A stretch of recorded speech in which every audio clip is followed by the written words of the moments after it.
Well, good afternoon, good morning for those over in Australia, and good evening for everybody over in Europe. Thank you very much. Today I've been waiting and excited. We've all been waiting for the news and the man, the legend. I've got Vincent on the line here today. Vincent is in Vancouver, and Vincent has been working diligently and has had a lot of pressure to get some major chain upgrades that we're going to talk about today, and some self minting and the capabilities of self minting and all the aspects of that. It's just been so much fun the last 48 hours. And Vincent, thank you for your time today, dude. Appreciate you giving us your time and getting on the air. Thank you very much, Scott, for having me today. Yeah, lots of fun stuff to talk about today. Yeah, there sure is. You've definitely been real busy, and the team's been very busy, and we've definitely come a long way with Phantasma and a lot of upgrades. People are calling this Phantasma 2.0. Um, but I, go ahead. no, I would have said 3.0 actually, because 2.0 was a long time ago, but yeah. Always developing, and now the last few days I see this feature and that feature. Okay, I'll get that in. I'll get that in. I'm thinking I don't want to tell them everything. Just kind of hold back. But look. Before we get into to GhostMarket and get into some of the Phantasma Chain upgrades, I'm sure people are dying to know a little bit about you and you as an individual and yourself. And so first off, um, you're living in Canada, but you're not born in Canada, correct?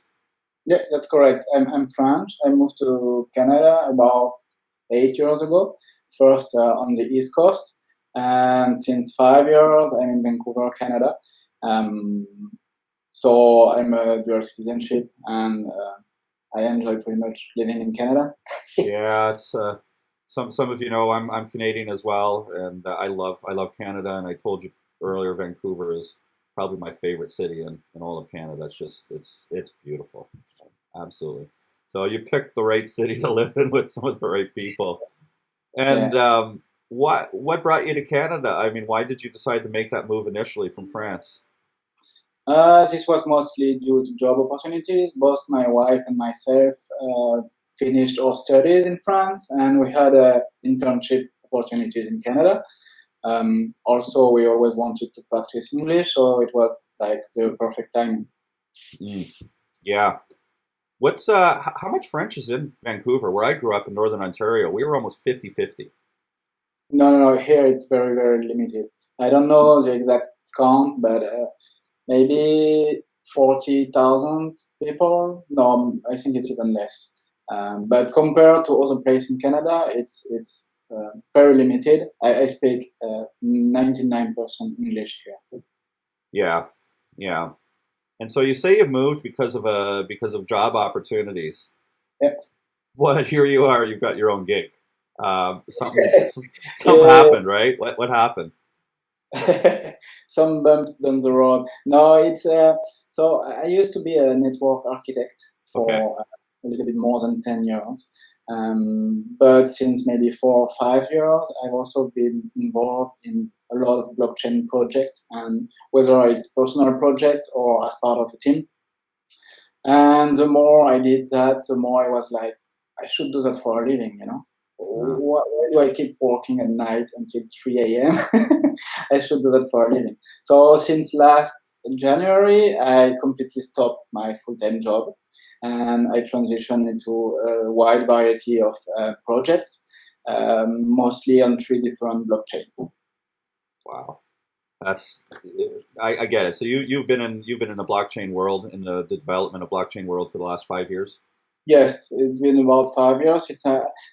At first it was mostly as an investor and as an amateur, you know. I was Uh-huh. like trying stuff, but then the concept and the technology itself is so surprising and interesting that I was like, okay, I should do something maybe, you know.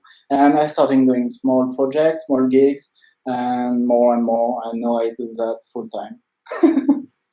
Wow. If there's a mistake I made, I took computer science as a minor in university, and I ended up with a double major in marketing and e-commerce. And if that was one mistake I made, was dropping that, at least that minor, or I'm teaching my son now, dude, you got to, engineering is awesome because you can create. And, we live in that world that we can create some amazing things. And with your schooling, it tooled you effectively and properly to be able to create. We're going to get into some beautiful things that you've created. So I admire that. And, after where are your programming skills, and what type of programming skills do people need to perhaps get into blockchain, or perhaps even to develop some dApps like you have on the Phantasma chain? What are those skills that a guy like me should have gotten? Just before that, back to your original question. So even though I have a heavy background in computer science itself, Hmm. I was not a real programmer until 2 or 3 years ago, and I mostly learned all by myself, just practicing. Because I have an engineering degree in France, but it's mostly in the network engineering side of things. So everything Wi-Fi related, network design, but everything related to programming, I had to learn it myself. And what I mean by that is that anyone can do it. The concept itself, it's not something new. You have developing a web app, you have building a database or whatever, and then you have the blockchain on the side. And nowadays, it's about merging these skills into one, where you have to know and understand how to connect the traditional website, let's say, to a blockchain backend. So I'd say what do you need would be first basic understanding of how blockchain work and how to interact with it. It's not hard, but it might be a new concept for lots of people, including experienced developers. And what you need also would be, depending what you want to do, it could be very simple or very complex. This is the thing with Phantasma. It's still quite new, so we had to build the tools themselves. It didn't exist. So at first, when we started all that, including GhostMarket, we had to do a lot of stuff from scratch, which was way more complex than we thought. But now that we have some tools available, it's way more flexible and time consuming to develop the same thing. Like if I had to do the same thing now, it would take maybe 1/3 of the time, is what I'm saying. Wow. So what you're saying, even a guy like me without programming knowledge, I could start to learn some fundamentals, and even a year from now, I could have my own dApp running on the Phantasma chain if I Or chose to. even months or maybe weeks if you're good.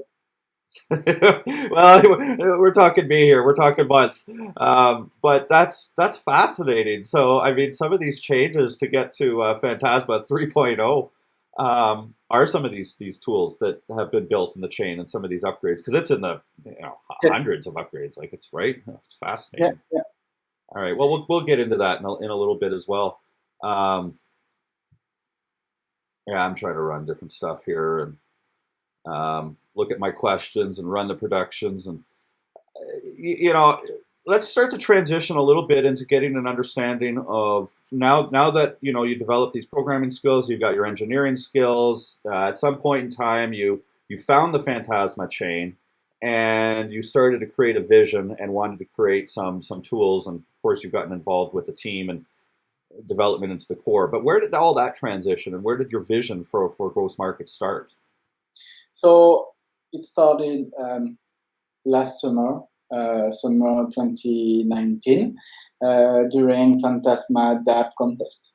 I was talking with Merle and a friend of mine, which is also on Phantasma team and on GhostMarket team. And basically, Phantasma was running a dApp contest, could be anything, and with prize to be won. So this was good because I was looking for money, and I knew I could build something. So we started building Phantom wallets. That's how it started.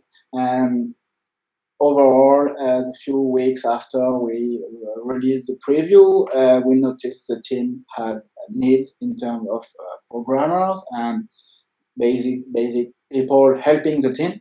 So we started working more and more up to the point where we integrated Phantasma team. Basically, that's how it started. As to GhostMarket, this is an idea from me for, it's been I don't know, maybe 1 or 2 years since I wanted to start an NFT marketplace. I didn't have specifically Phantasma at first as a main chain, but the more I read and the more I worked with Phantasma, I realized they had everything needed in terms of NFT logic and technology, and more, even more. So we can talk about it later, but technologically, there's nothing that comes close to what Phantasma has related to NFT. Nothing. So that was the main selling point, I'd say. So I started building the first version of GhostMarket alone, which was back then integrated in Phantom Wallet. It was a very simple version. You don't want to see how it was coded because it was very, very ugly, but it worked. It did the job, you know. And then I approached Matthias and 2 other people, which are Alex and Paul, and I asked them, "Are you interested in working with me on GhostMarket?" Mm-hmm. 2 people are also in Phantasma team, so it's a bit of a special case here.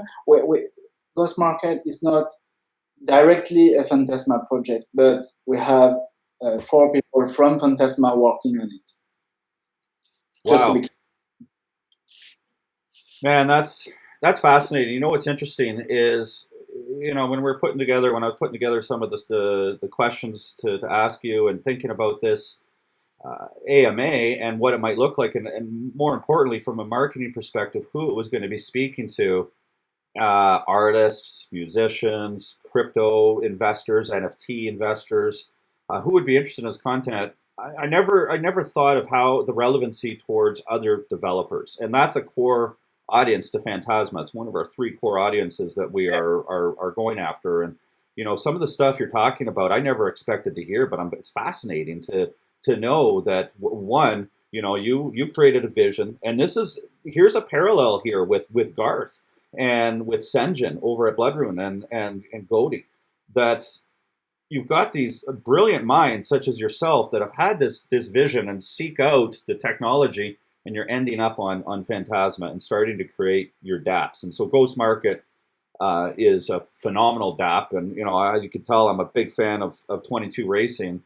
And GhostMarket, your product is inside of another Phantasma dApp, the Pavilion, correct? I mean, here's a way that you may not have even had visioned your original vision. No, definitely. But again, we can talk about specific features later, but it's also more than Phantasma, GhostMarket, because obviously we are heavily focused on Phantasma because it has all the best tools available in regards to NFT, but we don't want to limit ourselves to Phantasma. So we already partially support Neo NFT, and we'll support other chains soon enough, just so you know.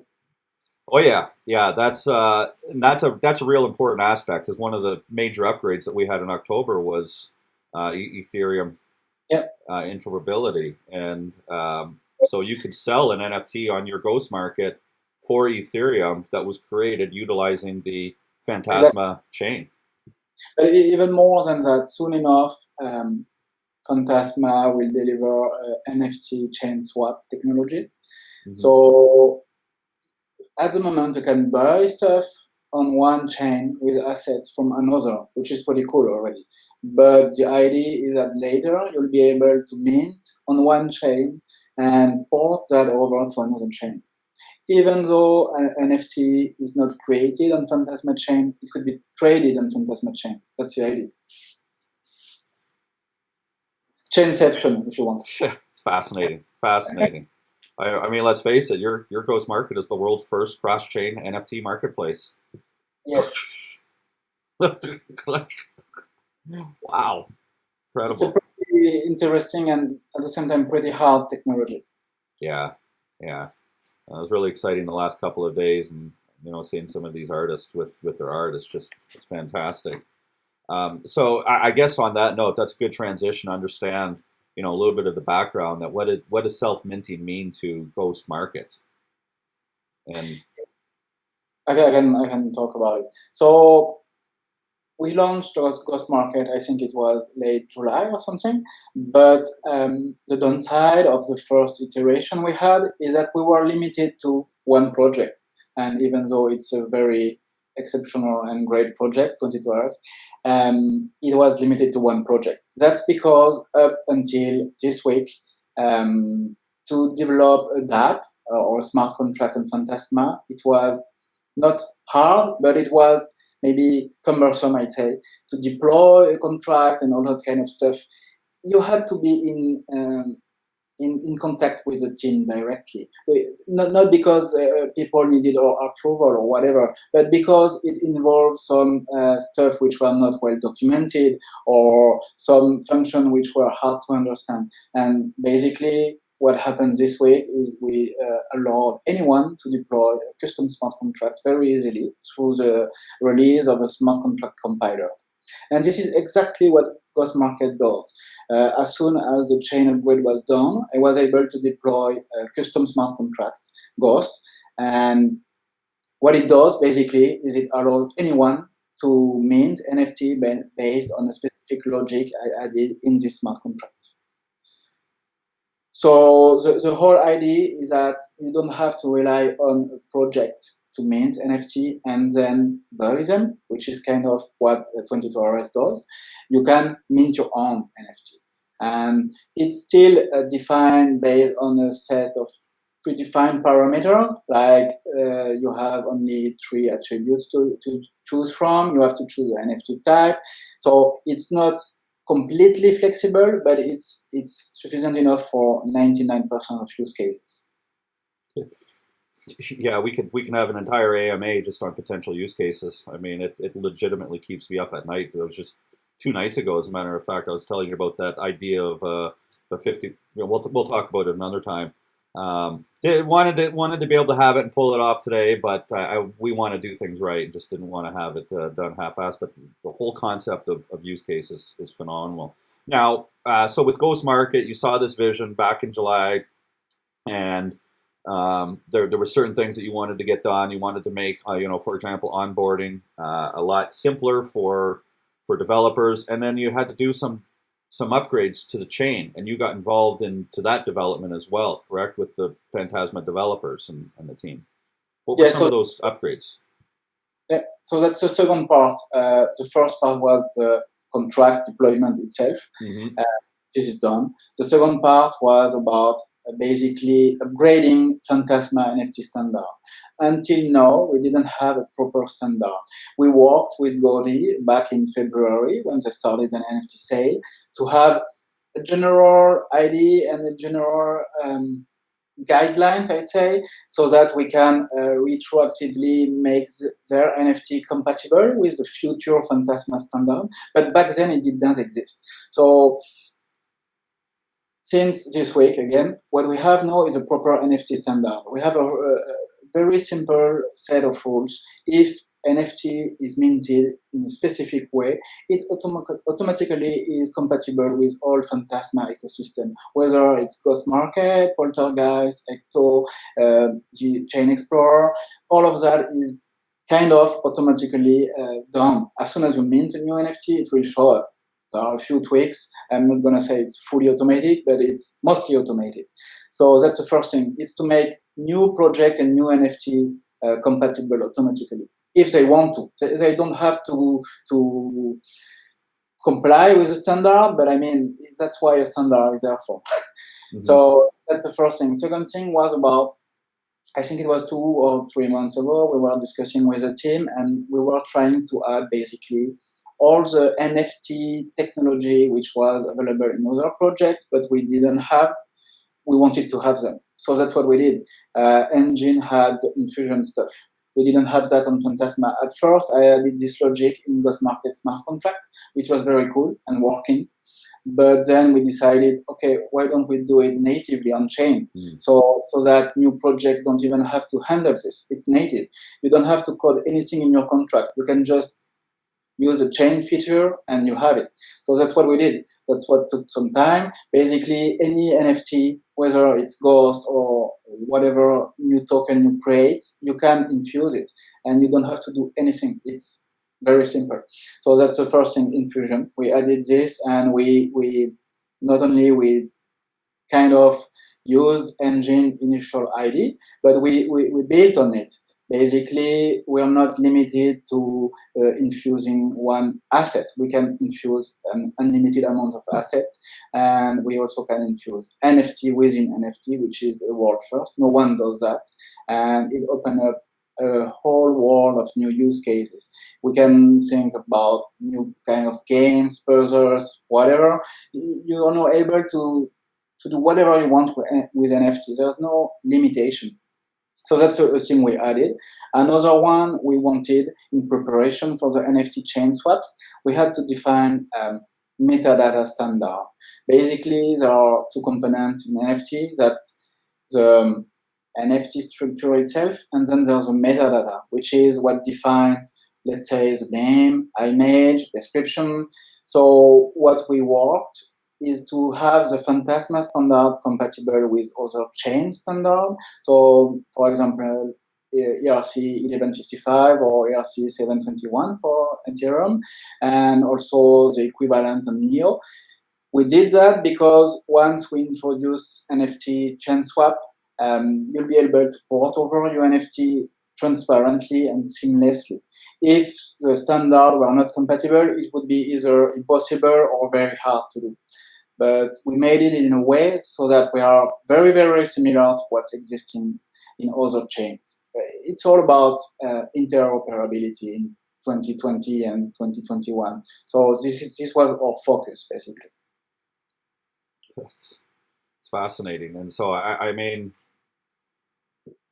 what, you're, gosh, where do I start? So you go back a little bit, and you know, back in March or February, you had mentioned your interaction with Goat, trying to establish and loosely talk about NFT standards and, defining, the spectrum of how that could work with a video game. And now within their dApp of Pavilion, you can go in there and trade your in-game assets on GhostMarket inside their dApp that's running on the chain. Where do you see, what other types of potential opportunities do you see GhostMarket could get embedded inside of? What other type of environments or marketplaces and anybody that's watching? I mean, we're living in a world that we're, identifying use cases. I'd like to hear it from Vincent, his thoughts. There are a lot of ideas. Could be as simple as embedding a widget on website. Like you have an artist with a dedicated website and he's selling arts. He could have an embedded section which communicates through an API with GhostMarket or the chain, depending on what he needs.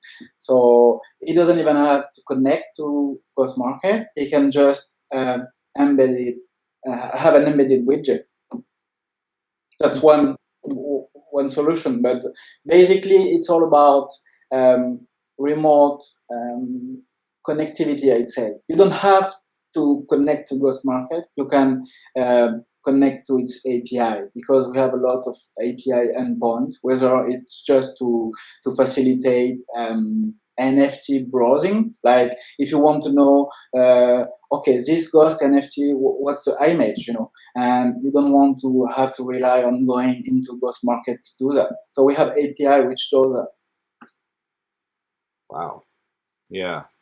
I even just like the concept of a widget. And, every one of us that's watching this stream and going to watch this video that's recorded, and we all got our own backgrounds. We all have our stories coming into crypto. And I think that's why here at Phantasma, we really like to learn about everybody's story, where they came from and all of that. And my story is the world of information. And today we live in the information age. And I've spent the last 10 years of my life selling information on the internet. And, everything, back in 2009, when I got into it, the idea of trying to create a piece of information and then selling it and then seeing somebody that takes that $1,500 course and is giving it away for free somewhere else was, a real stick in the gut. 8 months of my life, one man trying to feed my kids and paying somebody to, do some other work. And I thought, NFTs, how is that, NFTs are providing an element of access now. And for digital information, it's really a stronghold of securing that access to information, whether it's for an artist with their art or a musician with their music. In my case, selling information and digital products to photographers. And I even remember back. I'll share this story real quick because when I got into web development in 2005, one of the very first websites I did for a couple of clients, and I stole some images off of Google. And it was 3 or 4 months later, the client calls me up and he sends me this letter from Getty, from their lawyers, and it's like, we want 1,200, not 1,200, we want $1,200 an image, 8 images. It was like $10,000. And I'm thinking, holy shit, man! I got paid $4,000 for this website. Getty is suing my client. My client is coming after me. Like, this is just a part Yeah. of business you didn't want to deal with. And I've never stole an image since then for for any website. I learned my lesson. But it was so hard for them to track the access and track this. And NFTs, it's just amazing. So I appreciate you sharing, some of the future of that. But here we do want to get into the product a little bit and talk a little bit about what it can do and more about the future and the vision as we transition. So why don't we take a quick little break here? I know some of you have seen this video that I'm going to play, but a lot of you haven't. And this is going to be on YouTube, and anybody watching, I want them to see it. So we'll be back in 2.5 minutes. All right.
Guys, thanks for that.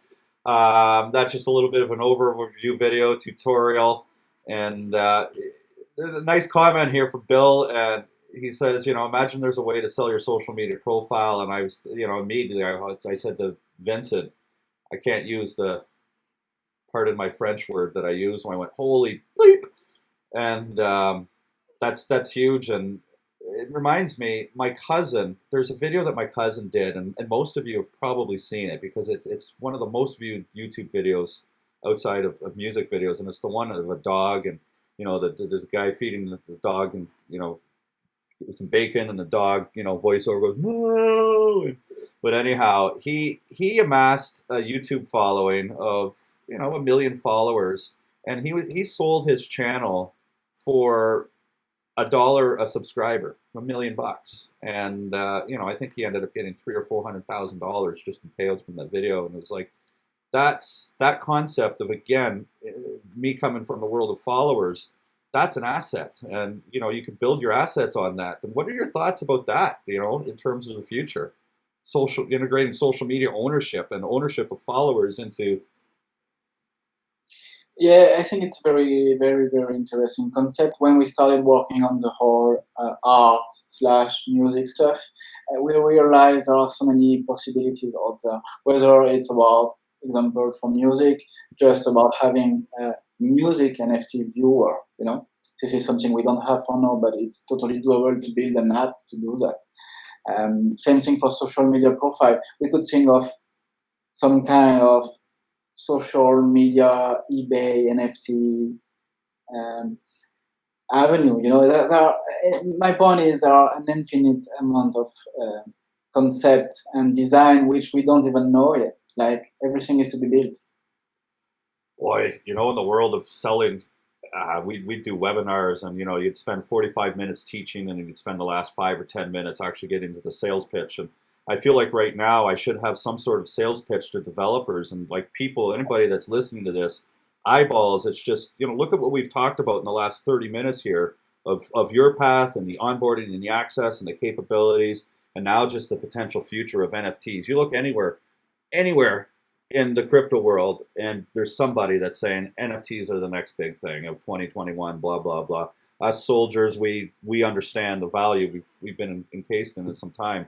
But anybody that's watching, do you hear that? It's just awesome, and from a social media world. So we were. No, I'm done. The biggest difference would be that a lot of people are talking about it now, but Phantasma Chain and GhostMarket has that since a long time. So even if it's not a contest, we already kind of won because we're already there. I love it. Yeah, it's just a matter of people recognizing that and seeing everything behind what Phantasma has got. And we're going to have another State of the Chain in January, and I'm excited for that, and to have Bill, and maybe we could drag Sergio on the line. I don't know, but Bill's going to cover some of the changes in the last month, and we're going to have a full new fresh face launched in January, and the finish of 22 Racing Series. They've got some really cool features ready to be launched. That's going to take that game. It's like opening the doors. Which is going to take GhostMarket to a whole different level with users on that. So, we were talking a little bit about sharing your screen. You said, no, that'd be something that maybe, I know this product inside and out, Scott, and perhaps that was the failure to plan on my part. I'll take the accountability for that. This video is not intended to be an overview, but more of a discussion and dive into what the product is. So anybody that's watching, if you've got some questions, first off, go ahead and ask questions in the question box. It says, ask a question. It's a lot easier than going through the chat.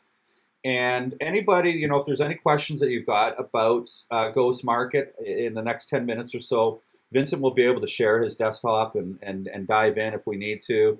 I was kind of curious a little bit about the code. I'm just kind of fascinated by that because that was something I dropped. And, what do you do behind the scenes? What do you guys do when I bother you with telegrams? But before we get into that, I just wanted to talk about where your vision is with GhostMarket today.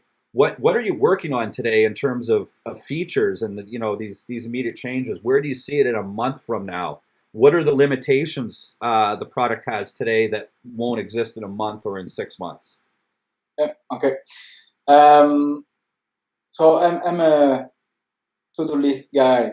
all my life is based on what I have on my to-do list. And just before releasing GhostMarket Mint Shop, my to-do list were almost empty. And just so you know, it's completely full already. Whether it's bugs or feature requests or whatever. So I don't know what having nothing to do looks like. But it's good. I like being busy. So what we're working on very short term is everything related to artists slash verified sellers. We are implementing very shortly a curated section as well as verified people profiles where you can easily at once see what they minted, what they sold, what they're working on, social profile, whatever. So just to build on the artist side of art side of GhostMarket, because it's important for them. They have to be able to showcase something. Yeah. Another stuff we're working on would be grouping of NFT. The major and probably only downside of the GhostMarket Mint Shop is that it's very, very cheap to mint, which is good. But at the same time, if it's very, very cheap to mint, a lot of people are minting a ton of stuff, including very good one and a bit less good ones, if you know what I mean. So it's not about censorship or whatever. It's about finding a way to curate it somehow, and also avoid having to scroll and see hundreds of very similar NFT. So it's about finding a compromise. It's not that simple, but we're almost there. I'm hoping to have something during the holidays or right after. What else? We're working on lifting a couple hard limit we have for now. It's already a lot less restrictive than on other chains. For example, currently on Phantasma, you can transfer up to 100 NFT per transaction. To give you an idea, on Ethereum, it's about 20. You can't send more than 20, you hit a gas limit. We don't have this issue on Phantasma, but still, I want to lift off the 100 limitation to be able to send an unlimited amount of NFT. That's one more thing. Also, what else?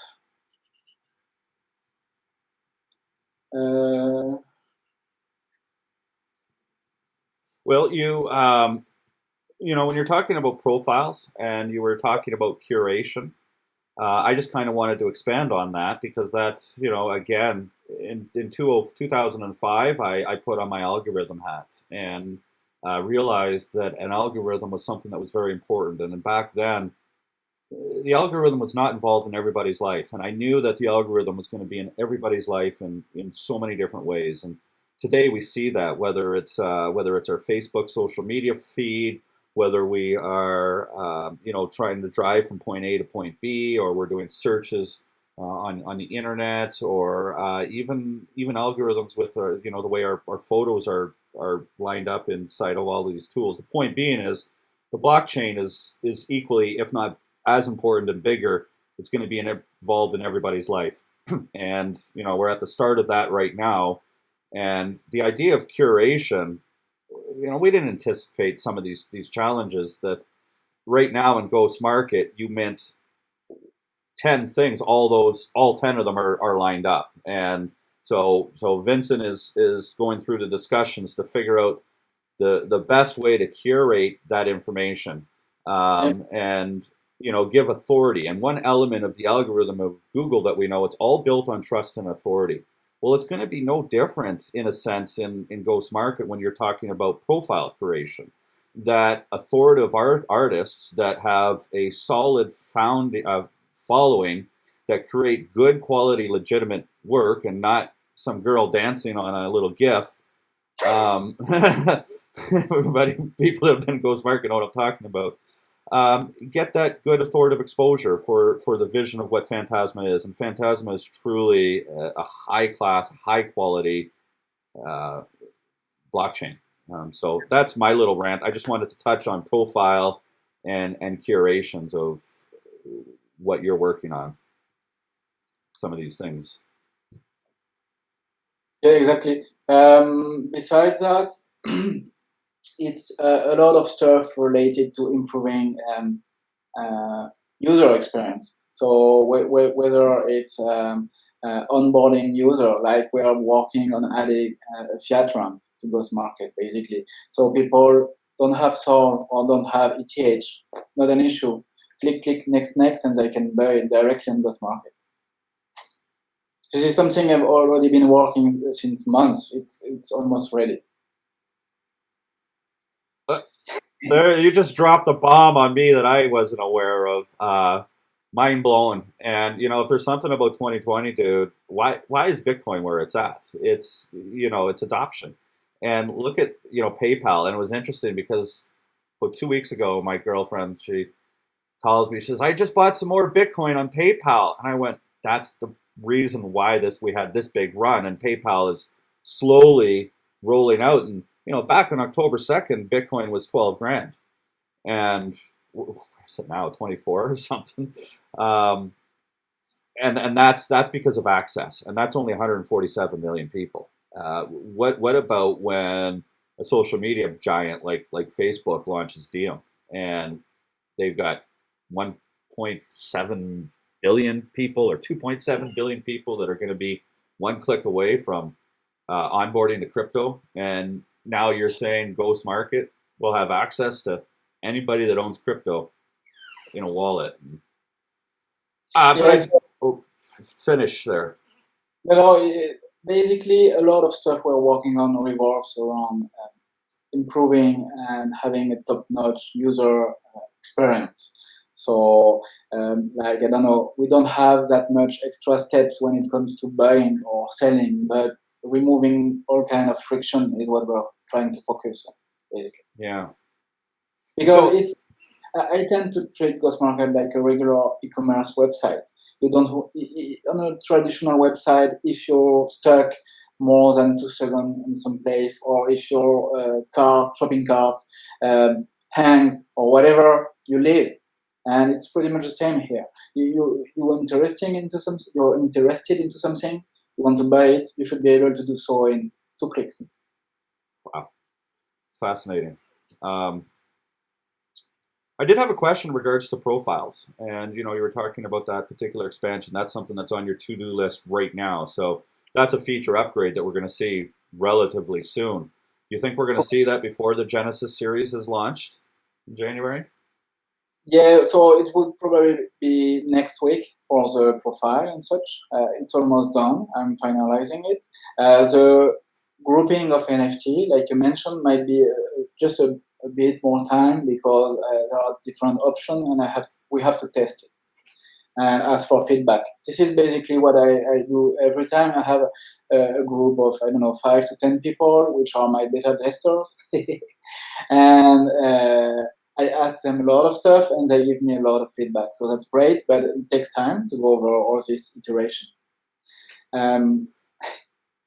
Yeah, I could talk about that. I got my hands dirty a little bit in the last testing, and it's like it was a little overwhelming. Even some of the little simplest steps of going through and the details and the rigorous process, and I guess it really opened up my eyes in a really big way. I came to the project as an investor. We're not shy about that, and utilizing marketing skills. Gosh, I want to help with this, and but seeing behind the scenes and the importance. I mean, you're managing people's money, and big money for some people. It's an extremely important ecosystem, and so the amount of the detailed Q&A that you and your team and the Phantasma team and everybody goes through was just comforting to know that you go to that degree. Now, there's one question in regards to profiles. Does that mean that a profile is going to be attached to a Phantasma wallet? So that's how it works currently. Actually, if you go onto, let's say, an art piece built by someone, it will say created by the wallet name or the name if set one. And if you click on it currently, it will link to his wallet. directly, which is good. You can see this wallet, what he did in terms of activity, in terms of what he owns or what he's selling, but that's it. Currently, it doesn't show like social media profile, or it doesn't show whether it's verified artist. It doesn't show does he have a specific collection, or also what it doesn't show is if he sold items since they don't belong to him anymore. You won't see them, but if this was a true profile, there would be a way to link back to this piece. You know? That's really exciting. And just to add to this, back to your question about the GhostMarket Genesis collection. So currently, for everything related to buying and selling NFT, we are using Phantasma native smart contract. One of them, because there are multiple, and this one doesn't support auctions. And this is one thing as part of Phantasma team I'm working on next month. I'll be trying to finish and deploy the upgraded smart contract, which support auction, and will also support everything bid related. At the moment, it's only plain listings. You can't put up an offer, and you can't also bid like a traditional auction, like 22RS does. But this is something we're bringing natively to the chain. It's quite simple to add. It just needs to be done. That's awesome, and you know, so you mentioned auctions, and that actually leads into that video that we played. The artist David, I want to give a big shout out and thank you for allowing us to use your art in the promotional video. That piece of art is being held and is going to go up for auction when auctions go live. So anybody that's watching now, in addition to that, I'm talking to artists right now. I want to give a shout out to the Phantasma team that has started the GhostMarket Art Telegram group. And so if you're an artist, jump in there right now. It is just telegram t.me/GhostMarketArt, one word. Jump in, and the team will set you up with a wallet and give you KCal. We have a KCal fund. What KCal is it's our utility token on the Phantasma blockchain. It's the token that's used to create an NFT, and right now your first NFT is going to cost approximately 20 KCal to create. And then each additional NFT, if you create it in that series, is significantly less expensive. Why don't you talk a little bit about the costing of the NFT structure inside of GhostMarket, and you know, yeah. So this is something I've been changing maybe 10 times. Well, yeah. Based on feedback and a lot of back and forth with people. And so basically the final current version is you take the number of NFT you want to mint, multiply by 4, and this is about what it costs to mint. And I can explain why. It's multiplied by 4 just because we want to help improve the ecosystem.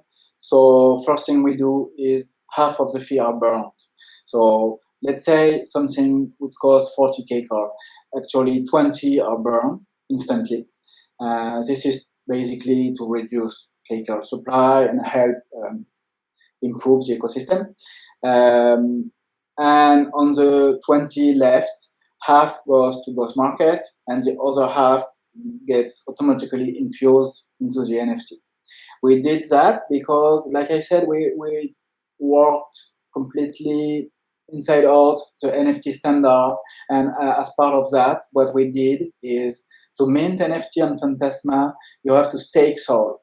It's mandatory. You can't mint an NFT without staking, because Phantasma support a native storage smart contract. And technically what happened is that to be able to mint, you have to have a storage quota. And how do you increase your quota? By staking Sol. So in a summary, currently GhostMarket pays this quota on behalf of all users. So it costs us staking Sol to be able to mint on behalf of users.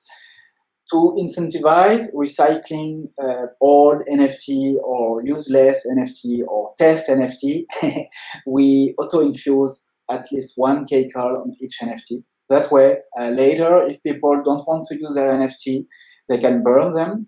What it does is that they get back 1K call per NFT. It's not much, but it's already a good thing. And for us, what it does is that it frees up the storage quota. So it's a double incentive. That's why we auto-infuse K-card. So back to the original 4 times number of NFT, half is burned and the remaining half is infused. So what it means is we take 25% of the fee you actually pay. Everything else is either burned or infused, but infusing also somehow locked K-card because it becomes unusable unless you burn the NFT. So it's a double way to improve and diminish K-card supply. Okay, wow, that was a lot there. It's quite advanced economy, I'd say. It is, and it's nice to know, because if you are going to be going and minting NFTs and you're looking at all the service fees and how those fees are broken down, well, you've got the answers better than anybody else could have done it. That was well done. It's detailed in one of the guides we have out there, but it looks complex, but it's not. But for the end user, he doesn't even have to know that. He just sees this is what you have to pay. But under the hood, it does a lot of stuff. It's just what I'm saying. Yeah. And we've got a question here. NFT gift. Thanks for first off, thanks for the comments, and asking about a tutorial on how to use the locked content. I just wanted to bring that up because I got to take accountability. I'm responsible for that tutorial, and inside that tutorial there is you'll see you could leave your locked content there. You won't be, only the owner is able to see the locked content, correct, Vincent? And if you're not the owner and you're looking at the NFT online, you really can't see anything, and you can't see it, even know if there's locked content inside that NFT. Yeah, so each NFT minted on a GhostMarket self-minting platform has 2 properties. One is basically, does this NFT has a locked content? Okay, yes or no. Second property is a lock counter. So what it means is you can browse all NFT on GhostMarket, and when an NFT has a locked content, it will show this NFT has a locked content. Do you want to unlock it? Only the current NFT owner is able to do so. There is a double protection here, both on the front-end side of things, but also on the smart contract side of things. So it's impossible for a regular user to unlock it. And even when you unlock this, it stays shown to the end user only until he leaves the page. As soon as you leave the page, it's gone. You can't see it anymore. You would have to trigger the unlock process to be able to see it. And we also added, like I said, an unlock counter. It could be to somehow see the rarity of the lock content, because if you buy an NFT, you would be able instantly to see, okay, this NFT has a special lock content. Could be, I don't know, music, could be a special link to a Telegram group, whatever. And you can instantly see how many times this lock content has been accessed. If you buy an NFT and it shows unlocked 0 times, you know that no one else was able to unlock it before. So, like, I could be a content creator and I can go and make a YouTube video right after I finish right now. And if I have a little bit of a following on social media, I lock that content on YouTube behind an unlisted link, and then I can go and sell access. And so GhostMarket can provide access, or I can have that content on my Dropbox and have a whole course of information. So I no longer need a full payment gateway. I no longer need a merchant account. Which, by the way, anybody that tries to sell information, at least in the United States, it's a real pain in the ass to find any merchant account. And because you're selling information and with high refund rates, it's like 5% per transaction. It was just insane. Yeah. So there's a big benefit. Another use case could be as simple as adding voucher. You, instead of blocking an URL, you can lock the code. And given it shows an unlocked count, you know that when you buy an NFT voucher like kind of NFT, if it shows 0 unlocked, it means you can use the voucher. It's proven, it's authentic. But if you buy a voucher NFT where it says unlocked twice, you might not want to buy it. That's true. And you know what? Here's a good shout out to any content creators in the crypto space. And as an example, I didn't share this. Was just kind of a silly idea thinking about it at night. But I thought, well, maybe for this AMA, just for the fun of it, I was going to put together an NFT and sell access to a video feed that was kind of behind the scenes. And I was just going to do it for fun. $2 to get in, and you get access to this particular live feed. And I was going to donate all the funds to the artist fund, so I wasn't trying to profit from it. But it was like that really started, to think that hey, you've got all these influencers that are on YouTube right now. Start creating content behind the wall, and you can have unique access to it. It's pretty awesome. Another thing we added, just to add to that, it's not live yet, but almost, is a special kind of NFT which auto-destructs itself once you access the locked content. It's even better. So basically, as soon as it's been unlocked, it burns itself automatically. I didn't put this one live yet because it needs more testing, obviously, given it destructs itself, but it works already. I tested, and this could be a perfect fit for voucher like NFT, like I said. One type of NFT. Good, and I guess just the last thing, I know we're going a little bit longer here than we had originally planned, but I wanted to touch a little bit on storage because we're talking about digital assets, and I remember having a 9 gigabyte hard drive saying, oh, I'll never need anything more than that. So data is always growing bigger. And I think if I'm correct, as a Soul Master, I get 1.9 gigs of storage as a Soul Master. Yes, it's technically it's per soul, but that adds up to 1.9 per Soul Master. Yes. Okay. So 2 gigs of data, and if I'm a musician that's got a big file, right now we're limited in file size that could be uploaded to the chain.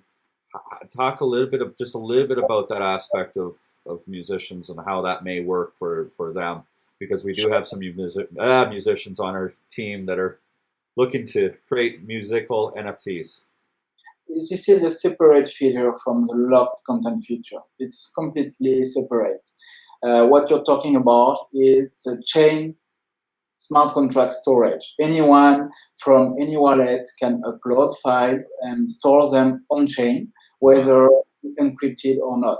And you can upload it from a wallet in Canada, and with the same wallet you can open it, I don't know, when you travel in Australia, and you will have access to the content because it's on chain.